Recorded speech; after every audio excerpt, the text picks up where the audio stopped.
Good afternoon. Let me begin by thanking President Erdogan and the people of Antalya and Turkey for their outstanding work in hosting this G20 summit. Antalya is beautiful. The hospitality of the Turkish people is legendary. To our Turkish friends, çok teşekkürler. I had been practicing that. At the G20, our focus was on how to get the global economy growing faster and creating more jobs for our people. And I'm pleased that we agreed that growth has to be inclusive to address the rising inequality around the world. Given growing cyber threats, we committed to a set of norms drafted by the United States for how governments should conduct themselves in cyberspace, including a commitment not to engage in the cyber theft of intellectual property for commercial gain. And as we head into global climate talks, all G20 countries have submitted our targets, and we've pledged to work together for a successful outcome in Paris. Of course, much of our attention has focused on the heinous attacks that took place in Paris. Across the world, in the United States, American flags are at half-staff in solidarity with our French allies. We're working closely with our French partners as they pursue their investigations and track down suspects. France is already a strong counterterrorism partner, and today we're announcing a new agreement. We're streamlining the process by which we share intelligence and operational military information with France. This will allow our personnel to pass threat information, including on ISIL, to our French partners even more quickly and more often, because we need to be doing everything we can to protect against more attacks and protect our citizens. Now, tragically, Paris is not alone. We've seen outrageous attacks by ISIL in Beirut, last month in Ankara, routinely in Iraq. Here at the G20, our nations have sent an unmistakable message that we are united against this threat. ISIL is the face of evil. Our goal, as I've said many times, is to degrade and ultimately destroy this barbaric terrorist organization. As I outlined this fall at the United Nations, we have a comprehensive strategy using all elements of our power: military, intelligence, economic, development, and the strength of our communities. We have always understood that this would be a long-term campaign. There will be setbacks and there will be successes. The terrible events in Paris were obviously a terrible and sickening setback. Even as we grieve with our French friends, however, we can't lose sight that there has been progress being made. On the military front, our coalition is intensifying our airstrikes, more than 8,000 to date. We're taking out ISIL leaders, commanders, their killers. We've seen that when we have an effective partner on the ground, ISIL can and is pushed back.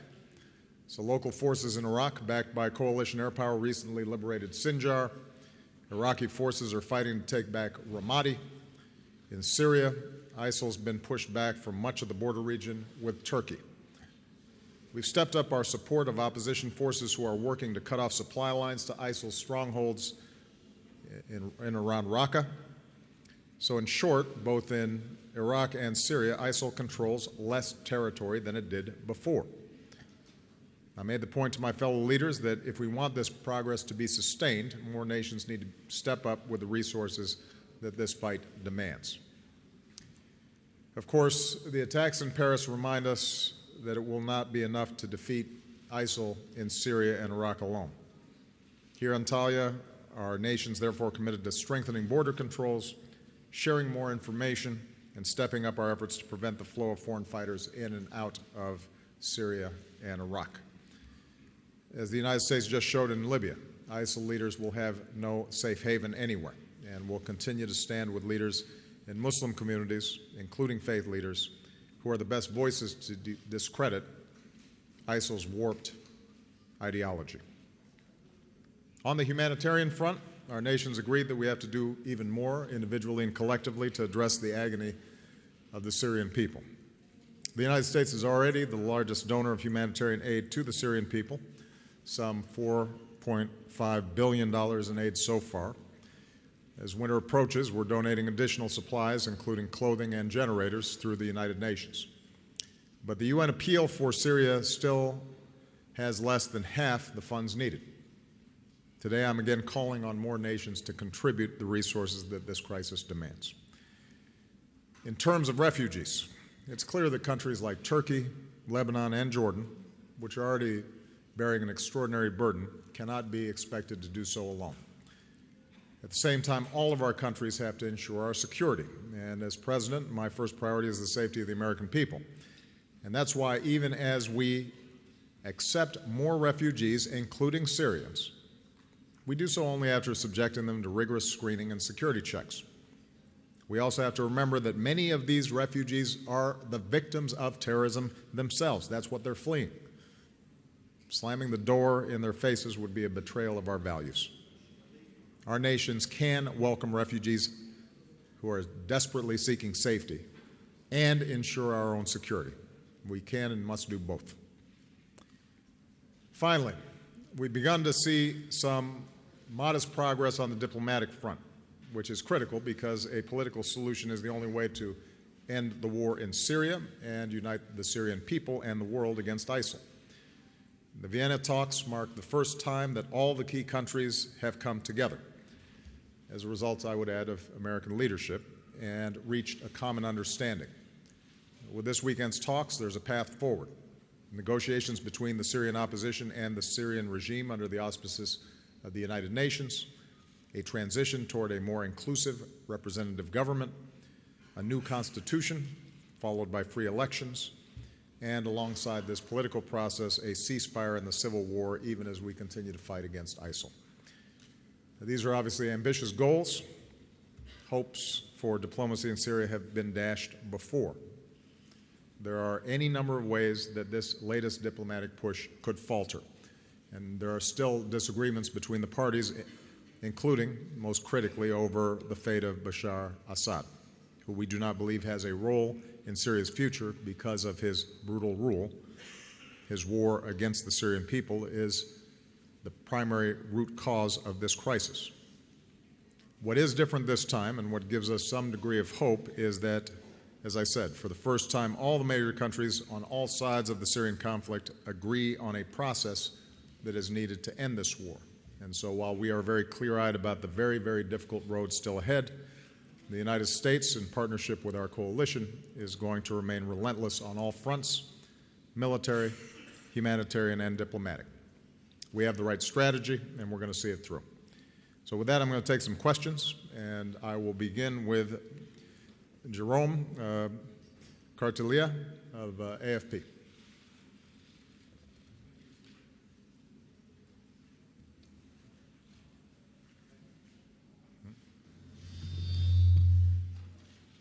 Thank you, Mr. President. 129 people were killed in Paris on Friday night. ISIL claimed responsibility for the massacre, sending the message that they could not target civilians all over the world. The equation has clearly changed. Is it in time for your strategy to change? Well, keep in mind what we have been doing. We have a military strategy that involves putting enormous pressure on ISIL through airstrikes, that has put assistance and training on the ground with Iraqi forces. We're now working with Syrian forces as well to squeeze ISIL, cut off their supply lines. We've been coordinating internationally to reduce their financing capabilities, the oil that they're trying to ship outside. We are taking strikes against high-value targets, including most recently against the individual who was on the video executing civilians who had already been captured, as well as the head of ISIL in Libya, so it's not just in Iraq and Syria. And so on the military front, we are continuing to accelerate what we do. As we find additional partners on the ground that are effective, we work with them more closely. I've already authorized additional special forces on the ground who are going to be able to improve that coordination. On the counterterrorism front, keep in mind that since I came into office, we have been worried about these kinds of attacks. The vigilance that the United States government maintains and the cooperation that we're consistently expanding with our European and other partners in going after every single terrorist network is robust and constant. And every few weeks I meet with my entire national security team and we go over every single threat stream that is presented. And where we have relevant information, we share it immediately with our counterparts around the world, including our European partners. On aviation security, we have, over the last several years, been working so that at various airport sites, not just in the United States, but overseas, we are strengthening our mechanisms to screen and discover passengers who should not be boarding flights, and improving the manners in which we are screening luggage that is going on board. And on the diplomatic front, we've been consistently working to try to get all the parties together to recognize that there is a moderate opposition inside of Syria that can form the basis for a transition government, and to reach out not only to our friends, but also to the Russians and the Iranians who are on the other side of this equation, to explain to them that ultimately an organization like ISIL is the greatest danger to them as well as to us. So there will be an intensification of the strategy that we put forward, but the strategy that we are putting forward is the strategy that ultimately is going to work. But as I said from the start, it's going to take time.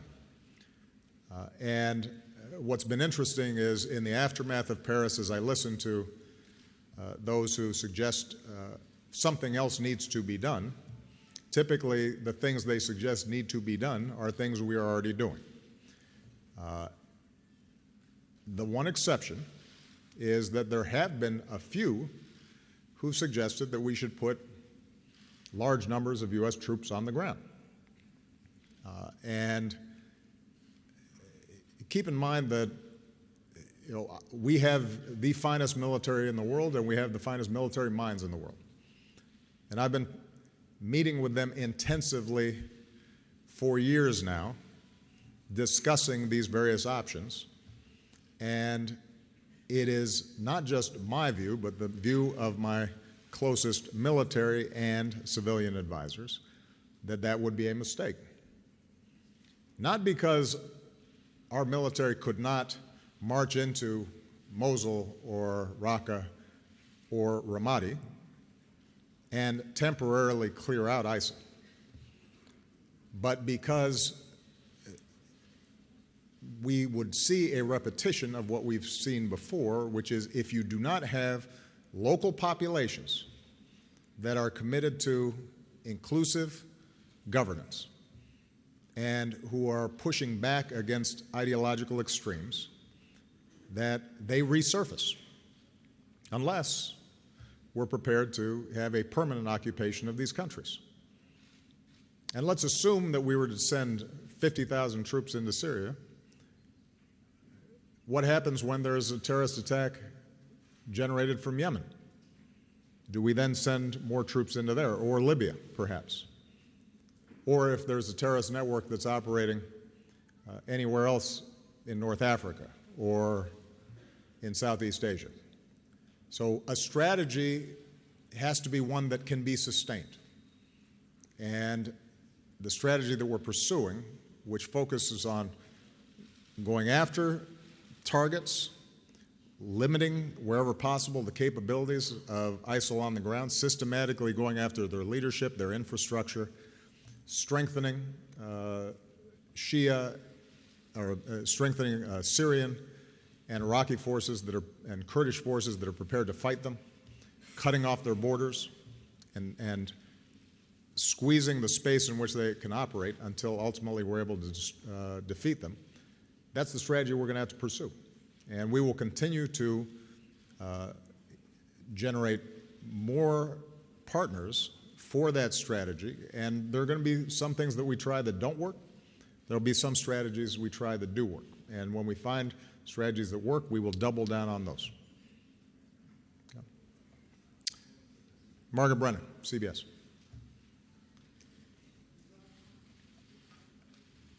Thank you, Mr. President.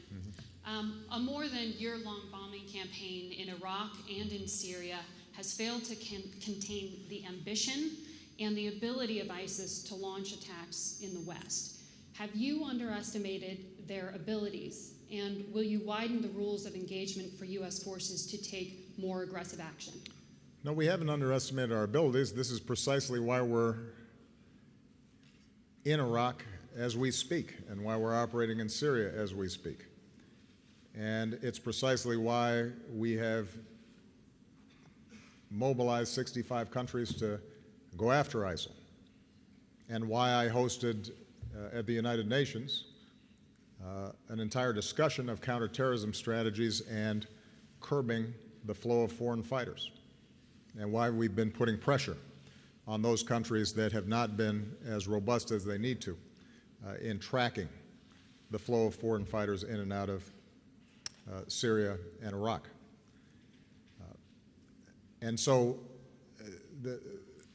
there has been an acute awareness on the part of my administration from the start that it is possible for an organization like ISIL that has such a twisted ideology and has shown such extraordinary brutality and complete disregard for innocent lives, that they would have the capabilities to potentially strike in the West, and because thousands of fighters have flowed from the West and are European citizens, a few hundred from the United States, but far more from Europe, that when those foreign fighters returned, it posed a significant danger.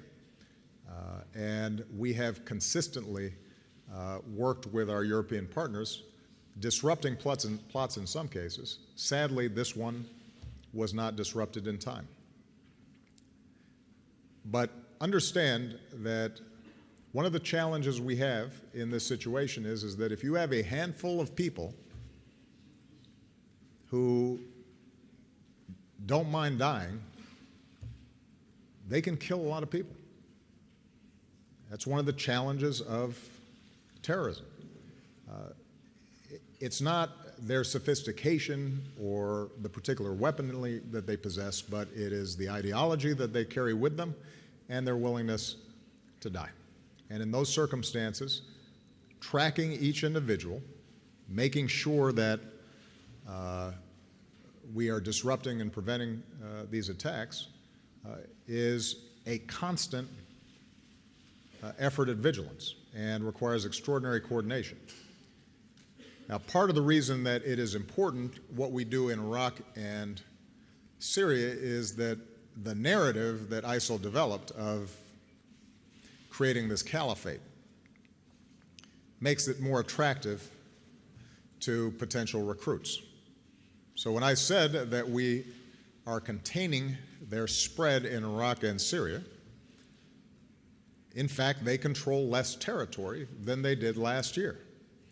And the more we shrink that territory, the less they can pretend that they are somehow a functioning state, and the more it becomes apparent that they are simply a network of killers who are brutalizing local populations.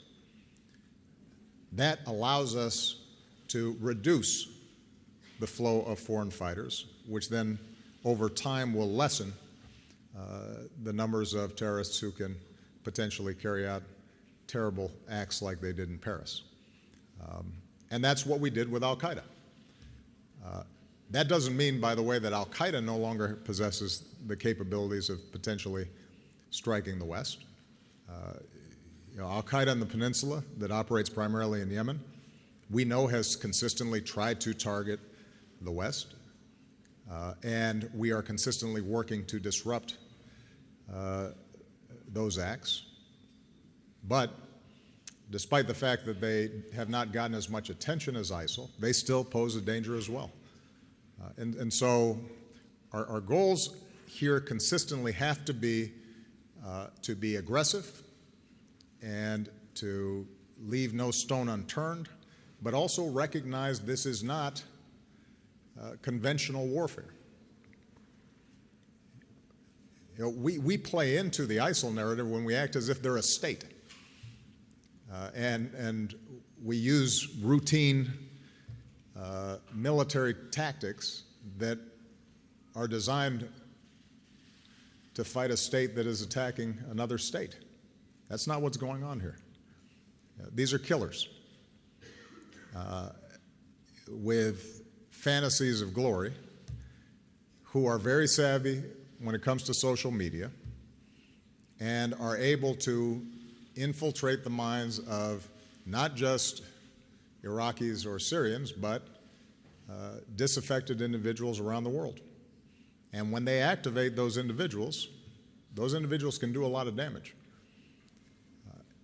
And so we have to take the approach of being rigorous on our counterterrorism efforts and consistently improve and figure out how we can get more information, how we can infiltrate these networks, how we can reduce their operational space, even as we also try to shrink the amount of territory that they control to defeat their narrative.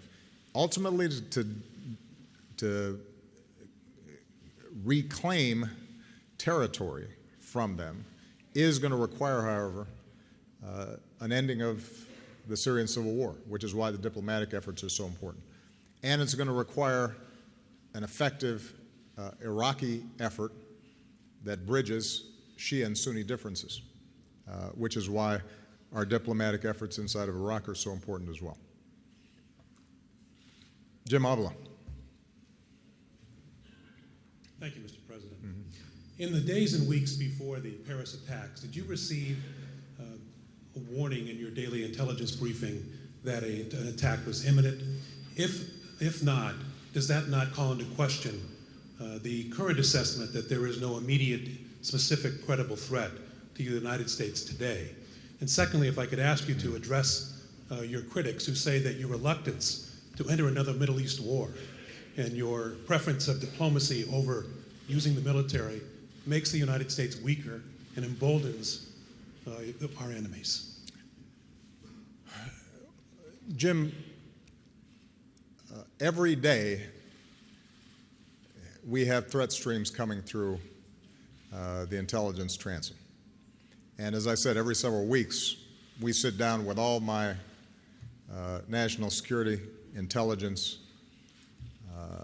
and military teams to discuss various threat streams that may be generated. And the concerns about potential ISIL attacks in the West have been there for over a year now, and they come through periodically. There were no specific mentions of this particular attack that would give us a sense of something that we need, that we could provide French authorities, for example, or act on ourselves. But typically the way the intelligence works is there will be a threat stream that is from one source. How reliable is that source? Perhaps some signal intelligence gets picked up. It's evaluated.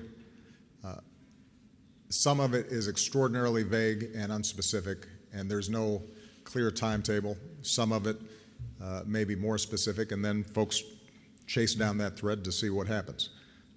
I am not aware of anything that was specific in the sense that would have given a premonition about a particular action in Paris that would allow for law enforcement or military actions to disrupt it. with respect to the broader issue of my critics, to some degree I answered the question earlier. I think that when you listen to what they actually have to say, what they're proposing, most of the time when pressed, they describe things that we're already doing. Maybe they're not aware that we're already doing them. Some of them seem to think that if I were just more bellicose in expressing what we're doing, that would make a difference, because that seems to be the only thing that they're doing is talking as if they're tough.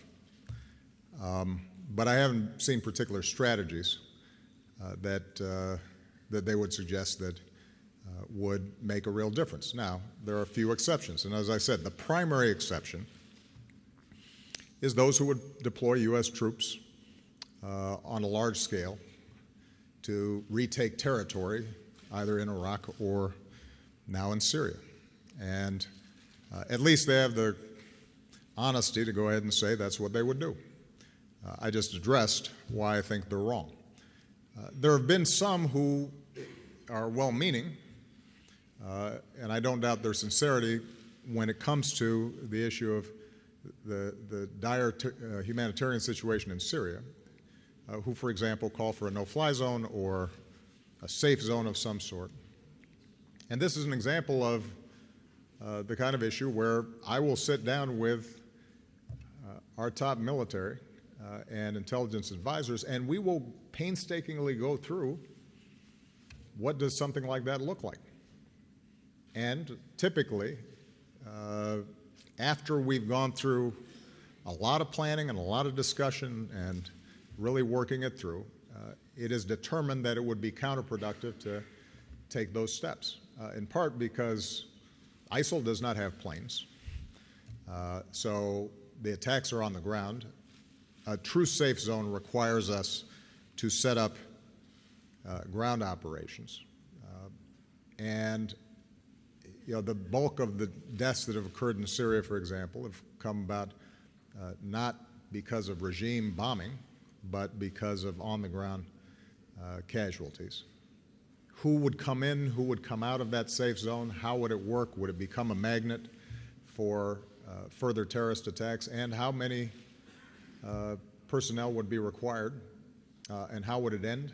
Right? There's a whole set of questions that have to be answered there. I guess my point is this, Jim. My only interest is to end suffering and to keep the American people safe. And if there's a good idea out there, then we're going to do it. I don't think I've shown hesitation to act, whether it's with respect to bin Laden or with respect to sending additional troops in Afghanistan or keeping them there, if it is determined that it's actually going to work. But what we do not do, what I do not do, is to take actions either because it is going to work politically or it is going to somehow, in the abstract, make America look tough or make me look tough. And maybe part of the reason is because every few months I go to Walter Reed and I see a 25-year-old kid who's paralyzed or has lost his limbs. And some of those are people I've ordered into battle. And so I can't afford to play some of the political games that others may.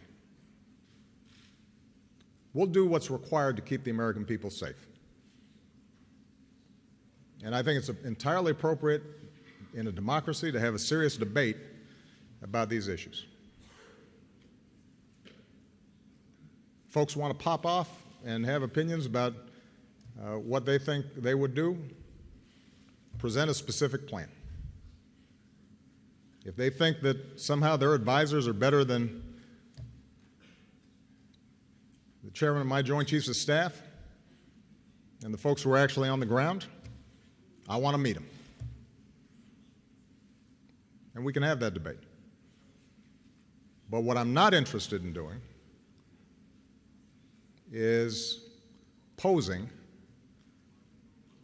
or pursuing some notion of American leadership or America winning or whatever other slogans they come up with that has no relationship to what is actually going to work to protect the American people and to protect people in the region who are getting killed and to protect our allies and people like France. I'm too busy for that. Jim Acosta. Thank you very much, Mr. President. I wanted to go back to something that you said to Margaret earlier when you said that you have not underestimated ISIS's abilities. This is an organization that you once described as a JV team that evolved into a force that has now occupied territory in Iraq and Syria and is now able to use that safe haven to launch attacks in other parts of the world. How is that not underestimating their capabilities, and how is that contained, quite frankly? And I think a lot of Americans have this frustration that they see that the United States has the greatest military in the world. It has the backing of nearly every other country in the world when it comes to taking on ISIS. And I guess the question is, and if you'll forgive the language, is why can't we take out these bastards? Well, Jim, I just spent the last three questions answering that very question. So I don't know what more you want me to add. I think I've described very specifically what our strategy is, and I've described very specifically why we do not pursue some of the other strategies that have been suggested. This is not, as I said, a traditional military opponent. We can retake territory, and as long as we leave our troops there, we can hold it, but that does not solve the underlying problem of eliminating the dynamics that are producing these kinds of violent extremist groups. And so we are going to continue to pursue the strategy that has the best chance of working, even though it does not offer the satisfaction, I guess, of a neat headline or an immediate resolution. And part of the reason, as I said, Jim, is because there are costs to the other side. I just want to remind people, this is not an abstraction. When we send troops in, those troops get injured. They get killed. They're away from their families. Our country spends hundreds of billions of dollars. And so, given the fact that there are enormous sacrifices involved in any military action, it's best that we don't shoot first and aim later. It's important for us to get the strategy right, and the strategy that we are pursuing is the right one. Ron Allen. Thank you, Mr. President. I think a lot of people around the world and in America are concerned because given the strategy that you're pursuing, and it's been more than a year now, ISIS's capabilities seem to be expanding. Were you aware that they had the capability of pulling off the kind of attack that they did in Paris? Are you concerned, and do you think they have that same capability to strike in the United States? And do you think that, given all you've learned about ISIS over the past year or so, and given all the criticism about your underestimating them, do you think you really understand this enemy well enough to defeat them and to protect the homeland? All right, so this is another variation on the same question. And I guess let me try it one last time.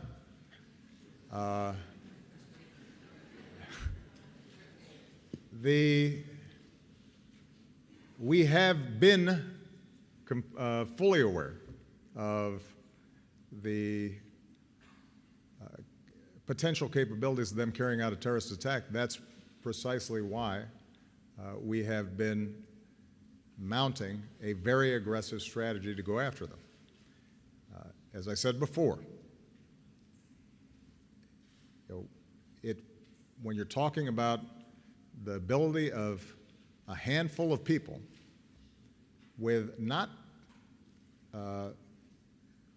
wildly sophisticated military equipment, weapons, who are willing to die, they can kill a lot of people, and preventing them from doing so is challenging for every country.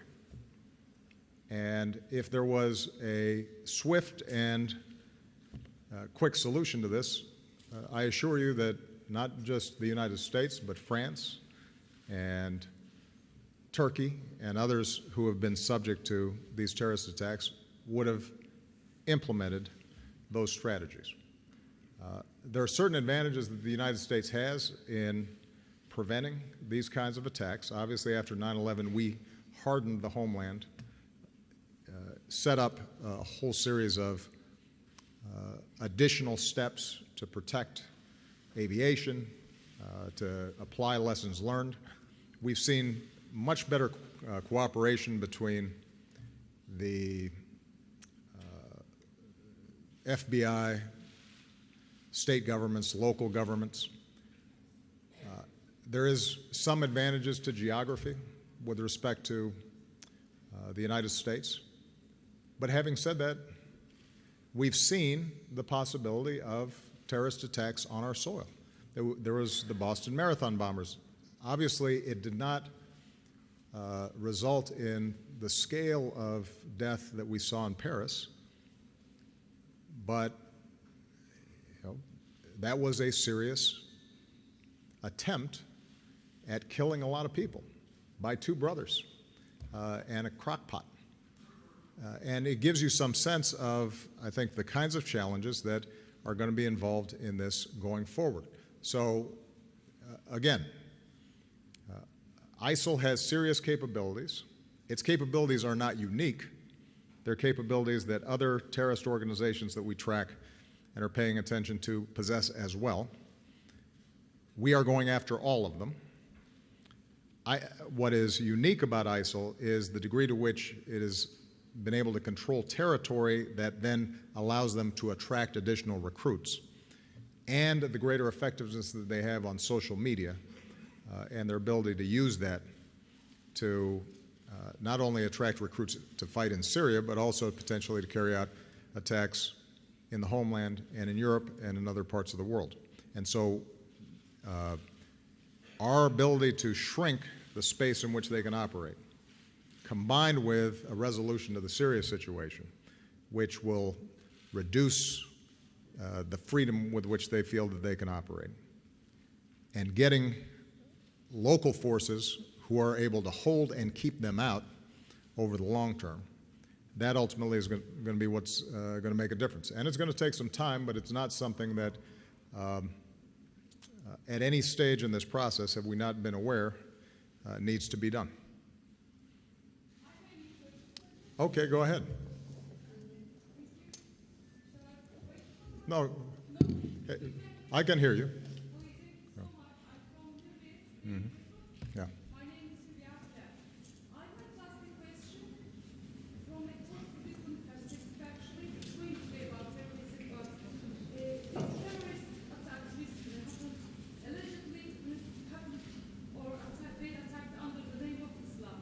But this really affects or upsets peaceful people like countries in Turkey. So how do you think about that? Because this is not really representing the Yeah. Well, this is something that we spoke a lot about at the G20.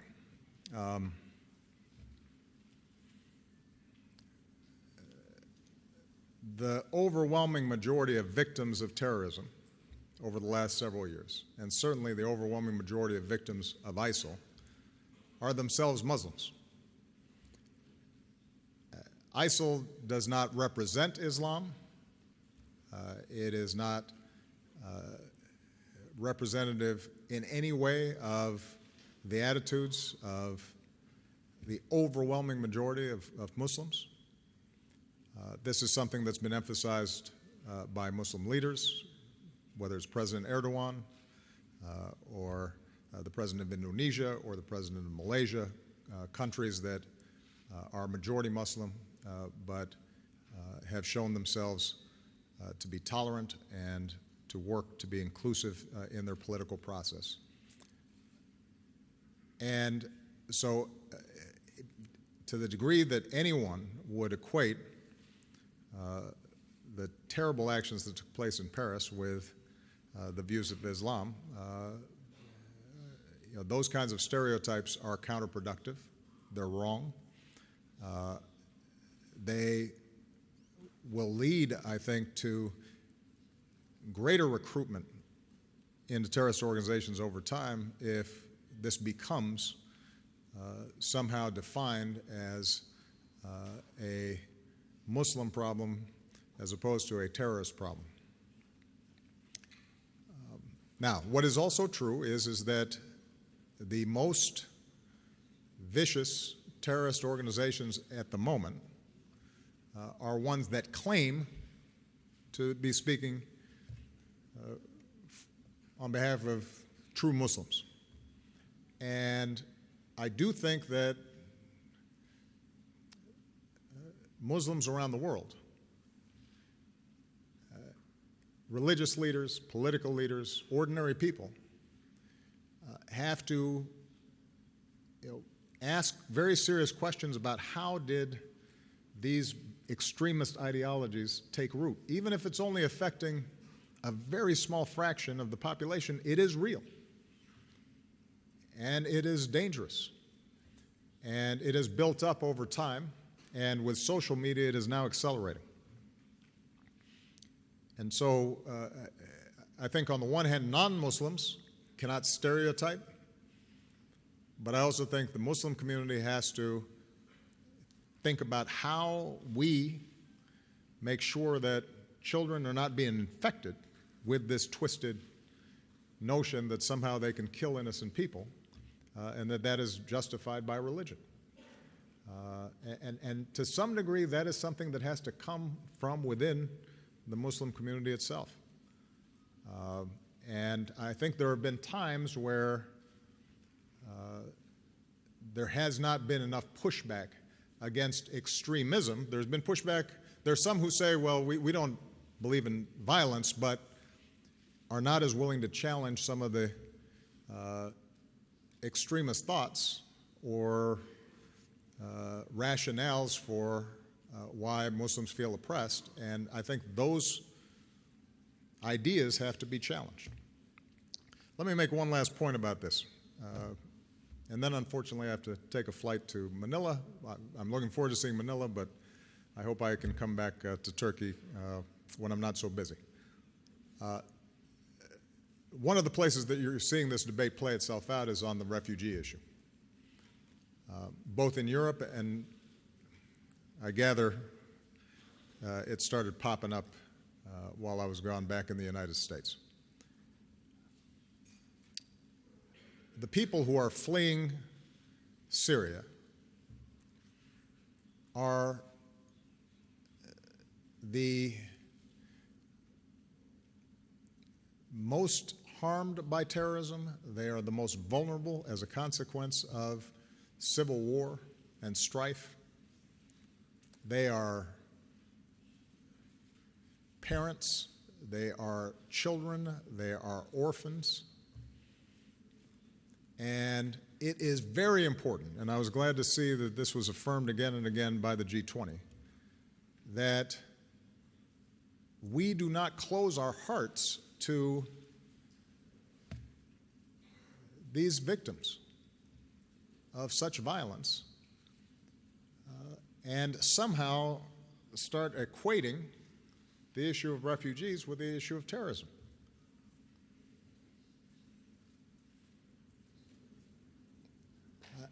In Europe, I think people like Chancellor Merkel have taken a very courageous stance in saying it is our moral obligation as fellow human beings to help people who are in such vulnerable situations.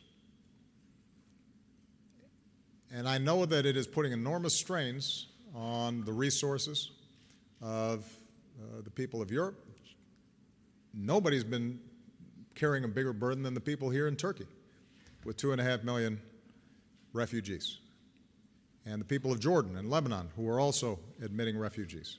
The fact that they've kept their borders open to these refugees is a signal of their belief in a common humanity. And so we have to, each of us, do our part. And the United States has to step up and do its part.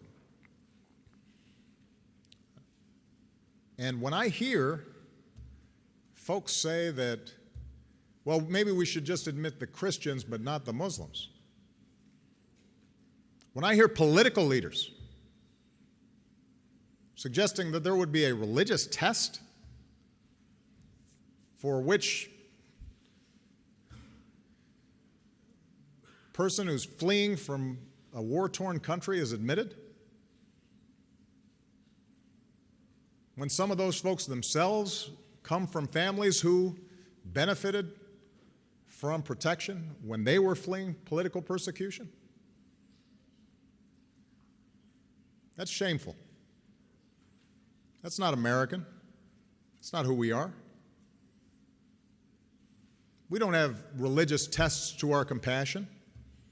When Pope Francis came to visit the United States and gave a speech before Congress, he didn't just speak about Christians who were being persecuted.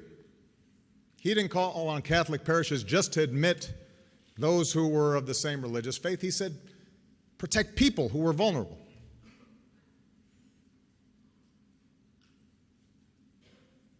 And so I think it is very important for us right now, particularly those who are in leadership, particularly those who have a platform and can be heard, not to fall into that trap, not to feed that dark impulse inside of us. You know, I had a lot of disagreements with George W. Bush on policy, but I was very proud after 9/11 when he was adamant and clear about the fact that this is not a war on Islam.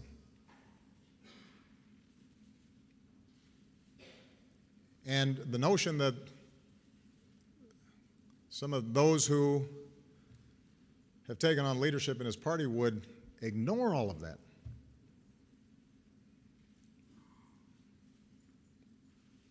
That's not who we are.